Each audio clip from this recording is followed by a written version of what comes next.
How to change default browser on iPhone.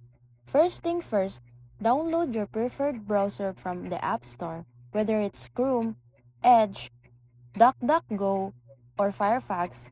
It needs to be installed before you can set it as default. Once installed, open the settings app on your iPhone. Scroll down until you see the name of the browser you just downloaded, like Chrome or Firefox, and tap it. Inside the browser settings menu, tap Default Browser app. You'll see a list of browsers you have installed. Tap the one you want to use as default, and you're done.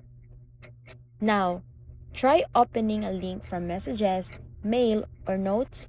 Instead of Safari, it should launch directly in your new default browser. That's how you know it worked. If you want to switch it back, just repeat the same steps and choose a different browser from the list. iOS makes it super easy to switch as often as you like. And that's it.